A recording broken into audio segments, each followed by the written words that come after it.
नमस्कार, कैसे हैं आप सब। उम्मीद करते हैं आप सब बढ़िया होंगे। आज की क्लास में हम जो क्वेश्चन कर रहे हैं वो है क्वेश्चन नंबर 2 एक्सरसाइज 2.1। आपको बताना है find the principal value of cos inverse √3/2। तो ठीक है, मैंने कहा था कि जब जब मैं आऊँगा हर एक के बारे में हम डिस्कस करते रहेंगे, उसके डोमेन और रेंज के बारे में हर बार बताऊँगा मैं आपको। सबसे पहले क्वेश्चन लिख लेते हैं y = cos इनवर्स √3/2। ठीक है, अब जरा ध्यान से सुनना। cos की y = cos इनवर्स x है ना। तो दो चीज़ों के बारे में बात होगी। एक किस बारे में बात होगी, इसके डोमेन के बारे में। जब हम डोमेन के बारे में बात करेंगे तो हम बात कर रहे हैं x के बारे में। दूसरी बात आएगी इसकी रेंज की, भाई इसके आंसर क्या क्या आ सकते हैं, वो बात हो रही है किसके बारे में, y के बारे में।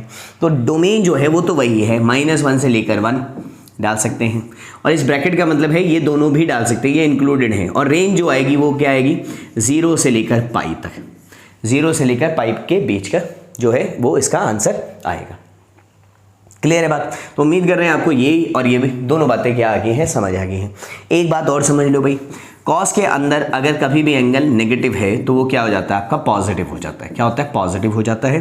कॉस के अगर बाहर नेगेटिव है तो उसका नेगेटिव हटाने के लिए हमें क्या करना पड़ता है, पाई में से वो एंगल क्या करना पड़ता है, माइनस करना पड़ता है। बाकी सब में, सेकेंड को छोड़कर बाकी सब में अगर नेगेटिव अंदर है तो बाहर आ जाता है, बाहर है तो अंदर चला जाता है। बाकियों के बारे में धीरे धीरे आगे बात करेंगे। आज कॉस के बारे में ये जान लो और नोट्स बना लो, वहाँ पे लिख लो। आओ इस क्वेश्चन को सॉल्व करते हैं। y = cos inverse. अब देखा हमने cos √3/2 कितने पे होता है, तो आपने कहा सर 30 पे, π/6 पर। ये टेबल आपको ट्रिग्नोमेट्रिक टेबल जो है 10th में करवाई गई है वो याद होंगी।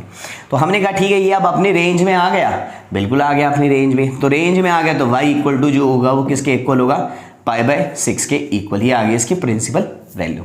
तो उम्मीद कर रहे हैं आपको समझ आ गया है। आज की क्लास में इतना ही, मिलते हैं आपसे नेक्स्ट क्लास में, तब तक के लिए नमस्कार।